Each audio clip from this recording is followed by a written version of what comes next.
being raised with good manners. I needlessly and frankly confess that I was educated according to the official religion of my town. To be mischievous with somebody in the garret during a liturgical service always seemed abominable to me. Since my childhood, I had a sense of veneration and respect. Never did I want to shrug my shoulders while in full public worship. Never did I like to exclude myself from my sacred duties. Neither laugh nor mock holy things. Now, without wanting to entangle myself amongst thorns and brambles, I need to state that in that mystic sect, the name of which does not matter, I found religious principles that are common in all the confessional religions of the world. To cite them now is relevant for the good of the great cause. Heavens. We find them in all the confessional religions, although with different names.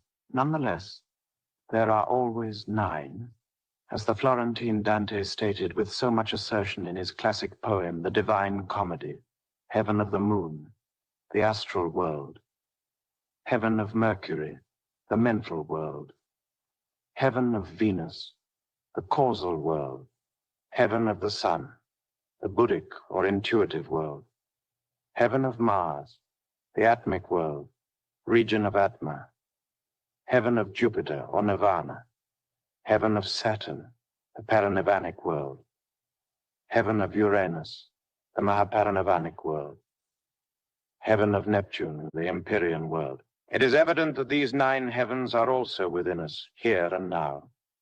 They interpenetrate each other without being confused. Obviously, these 9 heavens are found located in 9 superior dimensions. Clearly, they are 9 parallel universes, infernos. It is good to emphatically remember the diverse religious infernos that we are stating in this 1972 to 1973 esoteric Christmas message. Let us solemnly evoke, let us bring to mind all of the multiple prehistoric and historic infernos, remembrances, reminiscences about Chinese, Mohammedan, Buddhist, Christian, etc. Infernos exist everywhere. It is unquestionable that all of the various infernos serve as a symbol for the submerged mineral kingdom. Dante, the marvelous disciple of Virgil, the poet of Mantua, clearly discovered with mystical astonishment the intimate relationship existing between the 9 Dantesque circles and the 9 heavens, the Bardo Thodol, the Tibetan book that talks about the spirits of the world of the afterlife, stands out magnificently before our eyes, letting us see the crude reality of the infernal worlds located within the interior of this planetary organism on which we live. It is indubitable that the 9 Dantesque circles within the interior of the earth are scientifically correlated with the 9 submerged infradimensions below the tridimensional region of Euclid. The cosmic existence of the infernal worlds in any world of the infinite space is evident and clear. Obviously, the submerged mineral kingdoms are certainly not something exclusive to the planet Earth. Angelology. The whole cosmos is directed, watched, and animated by a series of almost interminable hierarchies of conscious being. Each one of them, whether they are called by one name or another, such as Dhyan Chohans, angels or devas, etc., have a mission to accomplish and are messengers only in the sense that they are agents of the karmic and cosmic laws. They vary in their respective degrees of consciousness and intelligence infinitely. All of them are perfect humans in the most complete sense of the word. Multiple angelical services characterize divine love. Each Elohim works within his specialty. We can and must appeal for angelical protection. God. All religions are precious pearls strung upon the golden thread of divinity. The love that all mystic institutions of the world feel for the divine is noticeable. For Allah, Brahma, Tao, Zen, Iowa, O, Inri, God, etc. Religious esotericism does not teach atheism of any kind, except in the sense that the Sanskrit word nastika encloses no admission of idols, including that anthropomorphic god of the ignorant populace.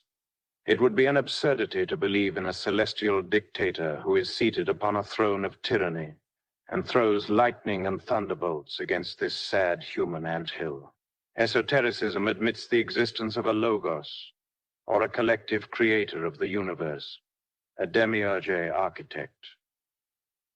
It is unquestionable that such a demiurge is not a personal deity, as many mistakenly suppose, but rather a host of Dayan Chohans, angels, archangels, and other forces.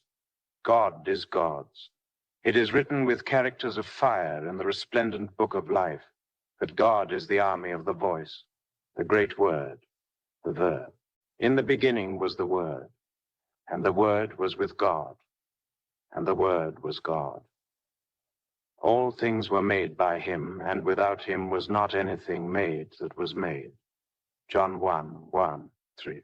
For this reason, it is evident that any authentic human being who really achieves perfection enters into the current of sound, into the celestial army constituted by the Buddhas of compassion, angels, planetary spirits, Elohim, Rishi, Prajapatis, etc.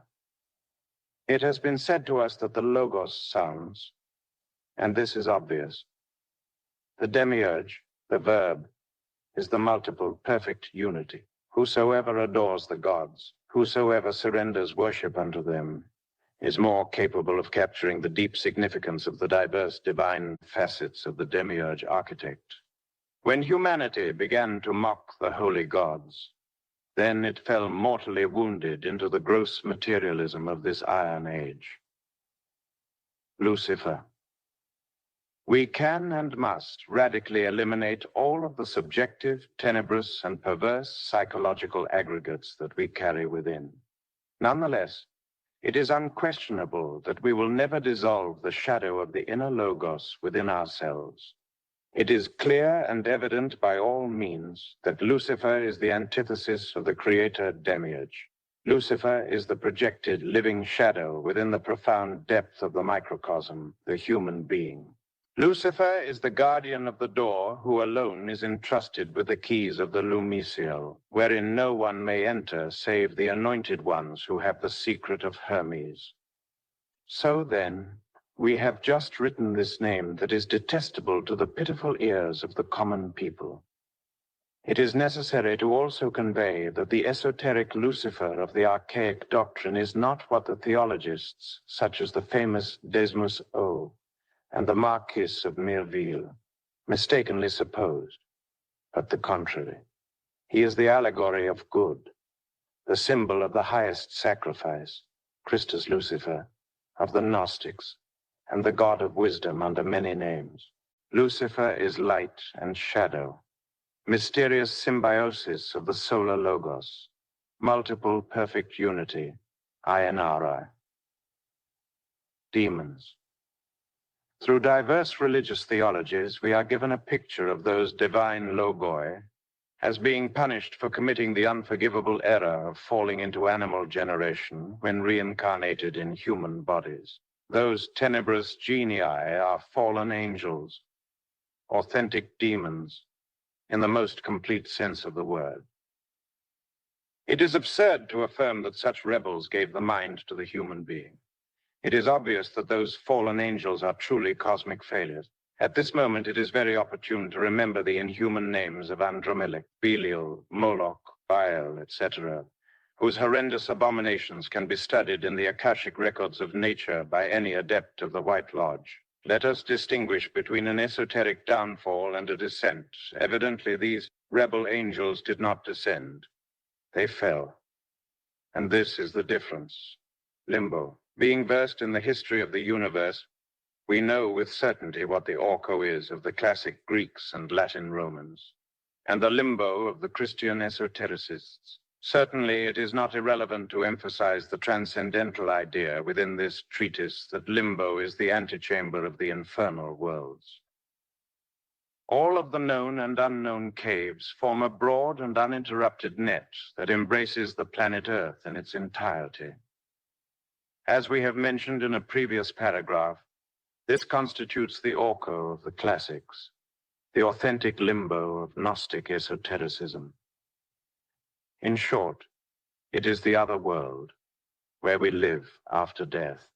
Limbo corresponds to that mystical and tremendous allegory that states, those innocent children who died without having received the waters of baptism live there. Within Gnostic esotericism, such waters are of a genesiatic type and constitute the Aeons Seminis, the entity of semen as stated by Paracelsus. Sexual yoga, Mithuna, sexual magic, is symbolized within diverse religious cults with the sacrament of baptism. The clue to salvation is found in the spinal medulla and in the semen. Indeed, salvation can only be achieved in this manner, in this way. Anything else is a worthless waste of time. Those innocent children are the saints who did not work with the spermatic waters of the first instant. They are virtuous people who believed in achieving the realization of their innermost being without accomplishing the commitment of the sacrament of baptism. They did not know about sexual magic, or they emphatically rejected it.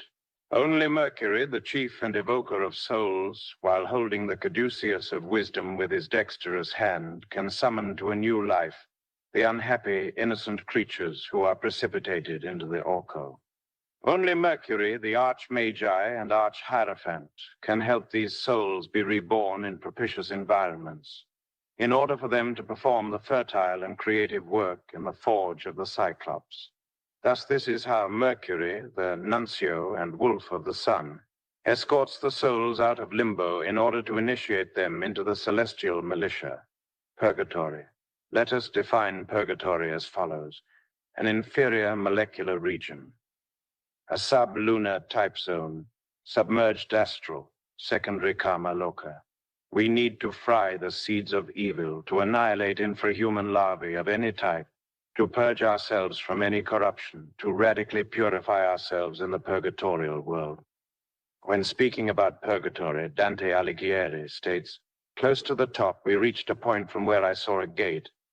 It first appeared to be merely a gap, a break within the wall, and leading up to it, there were 3 steps, each one a different color.